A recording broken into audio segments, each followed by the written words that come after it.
은퇴 이후 잠깐의 쉼도 허락받지 못한 사람들이 있습니다. 대기업에 다니다가 은퇴 후 사업에 도전했다 실패하고 지금은 대리기사로 일하고 있다는 한 중년 남성. 나이 제한 없이 내가 일한 만큼 일당을 받을 수 있는 직업을 찾던 남성에게 대리기사라는 일은 어쩔 수 없는 선택지가 되었습니다. 사업 실패로 고스란히 떠안게 된 많은 빚이 그의 노후에 커다란 짐덩이로 남게 되었습니다. 호사스러운 노후를 기대하지는 않았지만 지금처럼 고통스럽고 힘든 노후는 더욱 생각지도 못했던 일이었습니다. 불경기가 계속되어 일주일에 하루도 쉬지 못하고 계속해서 길을 달리고 또 달리고 있습니다. 그를 힘들게 하는 것은 비단 이것만이 아닙니다. 그를 더 힘들게 하는 것은 이러한 현실이 언제까지 지속될지 모른다는 것이고 언제든 몸이라도 아프게 되면 이 일도 더 이상 할 수 없게 될까봐 걱정하고 있었습니다. 아직도 끝나지 않은 부양의 몫도 감당해야 합니다. 자식들 대학교 학자금에 나이든 노모를 부양하는 것까지 모두 그의 어깨를 무겁게 하는 것들입니다. 이제는 집보다 대리기사 쉼터가 더 익숙하다고 말합니다. 그는 힘들게 일해온 자신을 위해서 하루에 10,000원 쓰는 것도 힘든 현실이라고 말합니다. 편의점에 들러 컵라면 하나로 허기진 배를 채울 때도 전화기에서 눈을 떼지 못합니다. 몇 번의 콜을 더 받아야 오늘 퇴근을 할 수 있을지 모르기 때문입니다. 지금까지 젊은 날 남들처럼 성실히 열심히 앞만 보고 달려왔는데 무엇이 잘못된 것일까요? 왜 은퇴한 지금까지도 하루 편히 쉴 수 없고 힘든 삶을 살아야 할까요? 은퇴하면 지금보다는 조금 편안해진 삶을 살 수 있을 거라는 기대감으로 달려왔지만 그러한 기대조차 사치가 되어버린 지금의 현실을 어떤 누구에게 잘못을 물을 수 있을까요? 사회 탓만 하기에는 사회도 개인을 책임져 주지 못하는 것이 현실입니다. 현재 은퇴를 했거나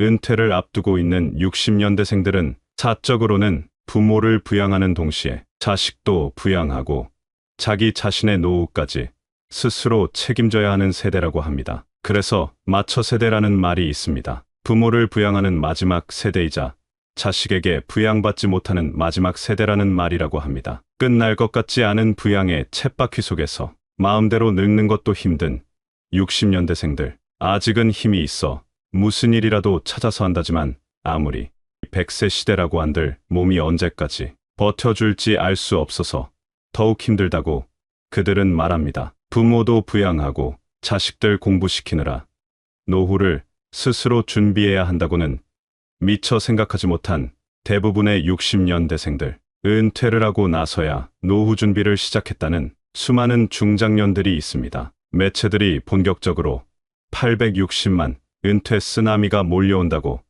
떠들어대고 있고 노후 준비가 제대로 되어 있지 않은 60년대생들의 불안한 인생 후반전을 다루기 시작했습니다. 그만큼 우리 사회가 앞으로 꽤 오랫동안 이 어려운 현실의 늪에서 빠져나오기 힘들다는 신호일 수 있습니다. 나무도 뿌리가 흔들리면 오래가지 않아 생이 닿았듯 우리나라 중장년 세대들이 흔들리기 시작하면 엄청난 악순환으로 돌아와 우리 사회 전체의 문제가 될 것임은 불보듯 뻔한 사실입니다. 회사에서 쫓겨난 중장년 세대들은 당장 이번 달 세금과 생활비를 걱정해야 하는 끔찍한 현실 앞에 놓여 있습니다. 누군가는 3층 연금으로 노후 준비를 잘해서 부족할 것 없는 안정된 노후를 보내고 있거나 기대하고 있는 사람도 있을 것입니다. 그러나 그것은 소수의 몇 명에 해당하는 이야기일 것입니다. 앞에서 말씀드린 대로 대다수의 은퇴자들은 안정된 재취업 일자리를 구하고자 노력해보지만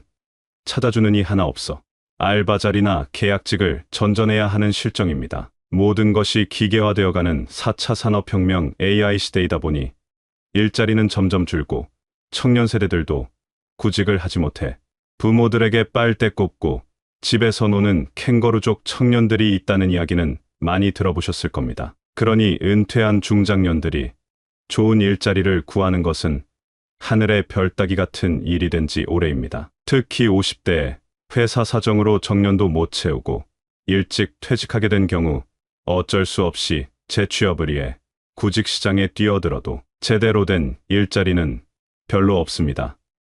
이러한 비자발적 시간제 근로자가 지난 10년간 43%나 증가했다고 합니다. 10명 중 6명은 생계형이었고 그 중에서 50대가 7.8% 증가한 걸로 나와 전체 평균의 2배 이상 많았다고 합니다. 올해부터 유례없는 전 세계적인 경기 침체가 온다고 벌써부터 떠들어대는데 또 얼마나 많은 중장년들이 회사 밖으로 내몰릴지 걱정이 됩니다.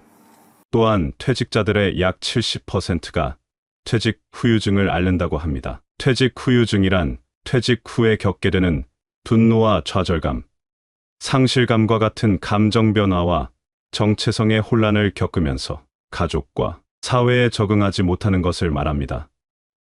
여성보다는 남성이 더 많은 퇴직 후유증에 시달린다고 합니다. 이 기간이 3년 이상 지속되는 경우가 약 20%나 된다고 합니다. 전문가들은 이 후유증을 1년 안에 극복하지 못하면 3년 이상 지속되는 중증으로 이어질 가능성이 높다고 말합니다. 그러나 극복한 사람들 중 반수 정도는 여전히 원인 모를 우울감과 불안감에 시달린다고 합니다. 한마디로 퇴직 트라우마를 겪는다고 볼 수 있습니다. 한 가장으로서 퇴직 후에도 생활을 유지하기 위해 피눈물 나는 재취업 시장에 뛰어들고 있는 현실이 참 안타까울 뿐입니다. 수십 년 일해왔으면 이번 기회에 좀 쉬면서 몸도 마음도 가다듬는 시간도 필요하지만 그럴 겨를도 없이 당장 하루가 먹고 살기 힘든데 한 달, 두 달, 1년 쉬는 것이 무슨 죄인도 아니고 죄인 취급을 받아야 하는 현실이 너무나도 가혹합니다. 50대가 재취업에 성공하는데 평균 14개월 정도 걸린다고 하고 60대가 되면 좀 더 어려워져 재취업까지 평균 2년 정도 걸렸다고 합니다. 그래서 많은 수의 은퇴자들이 재취업을 포기하고 자영업에 뛰어든다고 합니다. 우리나라는 OECD 국가 중 자영업을 하는 비율이 가장 높다고 하는데요. 자영업을 하고 싶어서 하는 경우는 불과 13%밖에 안 된다고 합니다. 반면 마지못해 어쩔 수 없이 선택한 경우가 50%나 된다고 합니다. 은퇴 후 재취업이 안 돼서 어쩔 수 없이 선택한 경우가 꽤나 많다는 사실입니다. 젊다면 창업했다 실패해도 다시 도전할 수도 있겠지만 나이가 들고 퇴직금에 은행 대출까지 받아서 창업한 경우라면 단 한 번의 실패로도 끔찍한 결과를 초래할 수 있습니다. 어쩔 수 없이 하게 된 경우라면 성공할 확률보다 실패할 확률이 훨씬 높다는 점에서 매우 우려스러운 현실이 아닐 수 없습니다. 창업 후 5년 생존율이 약 20%라고 하니 현실의 벽이 얼마나 높은지 알 수 있습니다. 이런 은퇴자들의 현실이 이렇듯 어렵다면 대책이 있으면 그래도 조금은 낫겠지만 우리나라의 노후 대책은 기본적으로 개인이 알아서 해야 하는 현실이다 보니 개인들이 어찌할 도리가 없는 것입니다. 한 가지 교훈이 있다면 노후 준비는 닥쳐서 하려고 하면 절대 할 수 없고 미리미리 준비해야 한다는 사실입니다. 여러분들은 노후 준비를 어떻게 하고 계신가요? 이 영상을 시청하고 계신 분들은 퇴직자들의 어려운 현실과 아픔을 겪지 않으시고 미리미리 준비하셔서 편안하고 행복한 노후를 보내시길 바랍니다. 이상으로 시니어를 위한 모든 것 시니어 톡톡이었습니다. 더 알찬 내용으로 찾아오겠습니다. 이번 영상이 도움이 되셨다면 구독과 좋아요 부탁드립니다. 감사합니다.